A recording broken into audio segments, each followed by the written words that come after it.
Dopo 10 anni ritorna ad Agrigento un evento sicuramente importante e interessante che riguarda i notai. Il Consiglio nazionale insieme a tanti iscritti, oltre 100, saranno qui ad Agrigento per un corso di aggiornamento con tante tematiche di grandissima attualità. Sì, infatti sabato 9 giugno presso l'Hotel Villatena dalle 9 in poi si terrà un grande convegno notarile che abbiamo voluto dopo 10 anni ad Agrigento. Dopo 10 anni di silenzio il Consiglio Notarile di Agrigento, da me presieduto ma con la collaborazione unanime di tutti i consiglieri,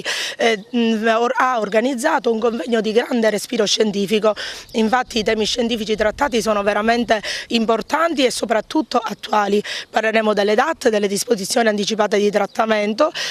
questo tema sarà trattato da un consigliere nazionale, il notaio Gianluca Abate. Parleremo di unioni civili, di patti di convivenza, sempre il notaio Gianluca Abate.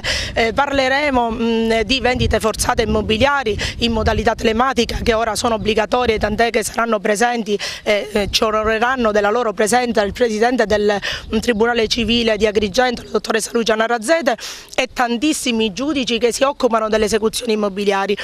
Avremo altri relatori importanti, il notaio Marco Krog che parlerà di antiriciclaggio, perché le segnalazioni antiriciclaggio vengono fatte principalmente dai notai. Sarà presente, perché è invitato da noi e con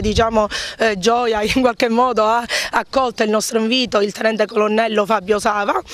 col quale quindi ci relazioneremo in materia di antiriciclaggio, e a margine comunque della manifestazione è prevista anche la firma di un protocollo tra l'Ordine dei Notai e l'Ordine degli Ingegneri. Questo protocollo ha lo scopo di favorire una proficua collaborazione tra le due professioni per fare in modo che gli atti notarili possano essere accompagnati qualora se ne ravvisi l'opportunità, non quindi sempre, non è una necessità, però in alcuni casi nei quali la storia urbanistico-edilizia dell'immobile o la sua configurazione catastale è complessa, è possibile, noi lo incentiveremo questo uso chiaramente in casi, come ho detto, particolari, di una perizia redatta da un tecnico, da un ingegnere, da un architetto, comunque da un tecnico qualificato, che possa garantire al notaio una perfetta regolarità urbanistica del bene in tutti i suoi passaggi e tutte le variazioni catastali. Sempre nell'ambito di questo convegno si parlerà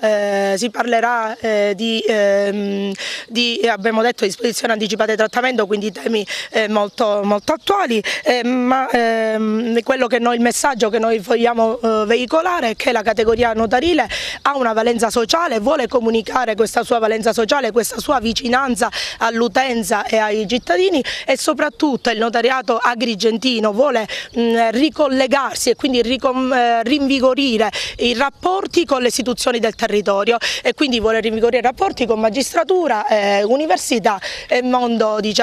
accademico in generale. Ricordiamo che ha una valenza anche formativa questo evento e che si svolgerà a Villatena. Sì, ha una valenza formativa, infatti sono stati riconosciuti per i notai ma anche per altre categorie professionali 12 crediti formativi, di cui uno addirittura in materia di deontologia, quindi vi invitiamo a partecipare.